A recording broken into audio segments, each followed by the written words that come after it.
UDF Erattayar panchayat തെരഞ്ഞെടുപ്പ് convention നടന്നു. Idukki MP advocate Dean Kuriakose ഉദ്ഘാടനം ചെയ്തു. ഇരട്ടിയാർ സാംസ്കാരിക നിലയത്തിൽ വെച്ചാണ് കൺവെൻഷൻ സംഘടിപ്പിച്ചത്. UDFന്റെ പഞ്ചായത്തിലെ മുഴുവൻ വാർഡുകളിലും മത്സരിക്കുന്ന സ്ഥാനാർത്ഥികൾ ഉൾപ്പെടെ കൺവെൻഷനിൽ പങ്കെടുത്തു.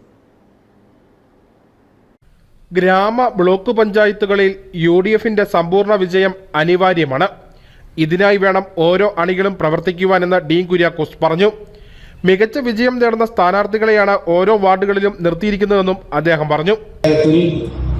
ഇടതുപക്ഷത്തിന്റെ ഭാഗത്തു നിന്നും ഉണ്ടായിട്ടുള്ള നീതികേട്, ഈ നാടിനുണ്ടായിട്ടുള്ള വികസന മുരടിപ്പ്, കേരളത്തിൽ പൊതുവിൽ ഇടതുപക്ഷ ഗവൺമെന്റ് അടിച്ചേൽപ്പിച്ചതായിട്ടുള്ള ദുഷ്ചെയ്തികളുടെ പേരിൽ ഉണ്ടായിട്ടുള്ള ഏറെ ദൗർഭാഗ്യകരമായ സാഹചര്യങ്ങൾ, രാജ്യത്ത് നിലനിൽക്കുന്ന ജനാധിപത്യവും മതേതരത്വവും തിരിച്ചുപിടിക്കുന്നതിന് വേണ്ടിയിട്ടുള്ള വലിയ പോരാട്ടം, ഇതെല്ലാം മനസ്സിൽ വെച്ചുകൊണ്ട് ഐക്യ ജനാധിപത്യ മുന്നണിയുടെ ഉജ്ജ്വലമായ ഒരു മുന്നേറ്റം ഈ പഞ്ചായത്തിൽ സാധ്യമാക്കണമെന്ന് ഞാൻ വിനയപൂർവ്വം അഭ്യർത്ഥിക്കുകയാണ്.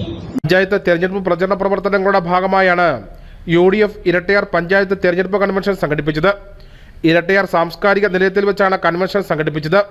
നേതാക്കളും സ്ഥാനാർത്ഥികളും പ്രവർത്തകരും അടക്കം കൺവെൻഷനിൽ പങ്കാളികളായി.